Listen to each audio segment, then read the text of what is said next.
ကျွန်တော်ဒီနေ့ပြပေးမဲ့တီးနံပင်ကတော့တခါဆက်ရုံနဲ့တစ်သက်လုံးစားလို့ရတဲ့တီးနံပင်မျိုးဖြစ်ပါတယ်။ဒီလိုကြိုက်ရှင်ကြိုက်လိုက်မယ်ဒါပေမဲ့ဒီတီးနံပင်ကကျွန်တော်တို့ကိုနှစ်စဉ်နှစ်တိုင်းအသက်မွေးဝမ်းကြောင်းတစ်ဖက်တစ်လမ်းကနေပြုတ်ပေးနေပါတယ်။သူ့ကိုစိုက်ဖို့လည်းအရင်မခက်တလို့စိုက်ပြီးရင်လည်းဘာမှမပြုတ်စုရဘူးဗျ။အဲ့တော့ထိုင်စားရုံပဲပေါ့နော်။ဟုတ်ပါတယ်အဲ့ဒါကတော့ဒငင်းတီးဖြစ်ပါတယ်။ဒငင်းပင်တွေကိုကျွန်တော်တို့ဒေသမှာတော်တော်စိုက်များတာတွေ့ရပါတယ်။ခြံထဲမှာစိုက်ရုံတမကအိမ်နီးပတ်ဝန်းကျင်မှာလည်းစိုက်တယ်လမ်းဘေးဝဲရာမှာလည်းစိုက်တယ်စာတင်ကျောင်းမှာတင်စိုက်ကြပါတယ်ဒီငင်းပင်တွေနဲ့ပတ်သက်ပြီးတော့ပြောစရာနည်းနည်းပါးရှိပါတယ်အဲ့တော့စိတ်ဝင်စားလို့ရှင်ဆက်ပြီးကြည့်ကြပါဦးနော်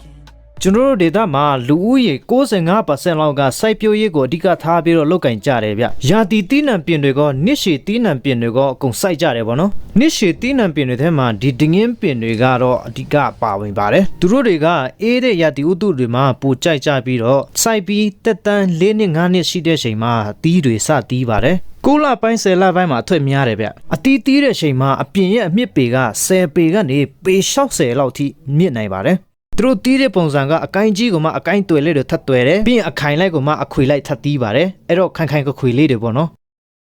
ဒီခိုင်ခိုင်ကခွေလေးတွေကိုကျွန်တော်တို့အလုံးလိုက်ထပ်ချွေလိုက်ပါတယ်ကျွန်တော်ရောင်းလို့ရှင်တော့ဒီအခွန်မခွာရတဲ့အလုံးလိုက်လည်းရောင်းတယ်နောက်ပြီးတော့အခွန်ခွာပြီးသားအလုံးလိုက်တွေလည်းရောင်းပါတယ်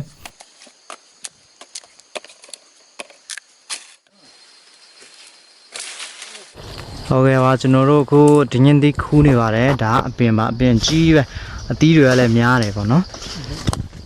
ထဲအလုံးပြပေးပါမယ်အဲ့တော့တော်တော်စီးပါတယ်ကျွန်တော်တို့ကိုပိုင်ဒင်းရင်တီးပါနေ့တိုင်းစားပါတယ်ဒီတီးတွေပေါ့နော်ဒါကျွန်တော်တို့ခူးပြီးတော့ဟောပေါ့ကျလာတဲ့အလုံးတွေပေါ့နော်ကျွန်တော်တို့ကွဲသွားလို့ပါဝဝင်းလေးတွေဗျတော်တော်ရင့်တယ်တော်တော်လေးစီးတယ်ဗျဟမ်ငေးဝါဒီငင်းဆိုင်လို့ရှိရင်အခက်တစ်ခုရှိပါတယ်အဲ့ဒါခူးတဲ့အပိုင်းပါပဲဗျဒီငင်းပင်တော်များကအကိုင်းတွေရှည်အပင်တွေမြင့်တဲ့အတွက်လက်နဲ့မမီပါဘူးအဲ့တော့ဒီသစင်ကမှကျွန်တော်ဝါရှည်ရဲ့ထိတ်မှာကျွန်တော်တက်ပြီးတော့ခူးပါမယ်ခူးထဲဖို့ပလိုင်းလေးကိုလွယ်ပြီးတော့ကျွန်တော်တို့ဒိုးပါတယ်ဒငင်းပင်တွေကိုကျွန်တော်ဘယ်လိုတက်လဲဆိုတော့မြန်မာလိုပဲတက်ပါတယ်မြန်မာလိုကမှဖားခုံပြီးတော့တက်တယ်ပေါ့နော်အပင်ပေါ်မှာကျွန်တော်တို့တက်တာရှိတဲ့နေရာမှာနေပြီးတော့စနပါလာတဲ့ဒုံနဲ့ကျွန်တော်ထိုးထည့်လိုက်တယ် sorry ထိုးဆောက်လိုက်တယ်ပေါ့နော်မြန်မာစကားဘယ်လိုပြောလဲတော့မသိပါဘူးကျွန်တော်တို့ထိုးတယ်ပေါ့နော်အပင်ပေါ်မှာဒုတ်ချေလေးနဲ့ထိုးတာဆိုတော့လက်ငောင်းတော့တော်တော်ငောင်းပါတယ်အတီးတွေကကိုယ့်ရဲ့နီးနားဆိုရင်လက်နဲ့ပဲခူးတာပုံမြန်ပါတယ်ဒုတ်ချေလေးနဲ့ဆိုရင်အကိုင်းခက်တဲ့နဲ့တော်တော်ရှုပ်တယ်ပေါ့နော်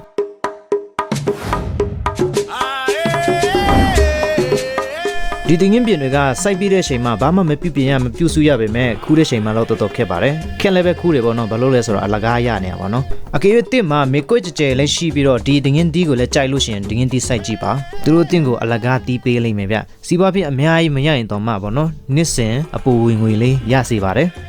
အပင်ကြီးလာတာနဲ့အမျှကန်ကောင်းလို့ရှင်ပေါ့နော်အတီးထွက်နှုံးလဲပိုများစေပါတယ်ကျွန်တော်တို့ကသူတို့ရဲ့အရေးအောက်မှာကော်ဖီပြင်စိုက်လေးရှိပါတယ်မှာပေါ့နော်ဒီဒငင်းပင်ရဲ့အောက်မှာရှိတဲ့ကော်ဖီပြင်တွေကတော်တော်တန်ပါတယ်ဗျတော်တော်တီးကြတယ်အရေးကောင်းတော့ပေါ့နော်သူ့ရဲ့အရေးတွေကောင်းလို့ဒီကော်ဖီတွေတော်တော်ဖြစ်ထွန်းတယ်နောက်ကော်ဖီရဲ့ quality ကလည်းတော်တော်ကောင်းတယ်ဗျဟုတ်ပါတယ်ကျွန်တော်တို့ဒေတာမှာဒငင်းပင်တွေရောအခြားပင်တော့ကော်ဖီပင်တွေရောစိုက်ကြတယ်ပေါ့နော်အဲ့တော့ကော်ဖီမျိုးတွေက Arabica ကော်ဖီမျိုးဖြစ်ပါတယ်တော်တော်အေးတွေ့ကောင်းတယ်ဗျနောက်မှကြုံလို့ရှင်ပြောပြမယ်နော်ကဲမစ်စရိုခုကြည့်နေတဲ့ဒငင်းတီးနဲ့ပတ်သက်ပြီးတော့ဘယ်လို map ချက်ပေးရှင်လဲဗျမစ်စရိုကြိုက်သည်ဖြစ်စေမကြိုက်သည်ဖြစ်စေဝင်မှတ်နိုင်ပါတယ်ကျွန်တော်တို့ဒငင်းတီးစိုက်တောင်သူအနေနဲ့ဒီနေ့ကဆေးရှိပြီးတော့အထွတ်နှုံးမကောင်းတဲ့အတွက်တော်တော်စိတ်ငြိခဲ့ရပါတယ်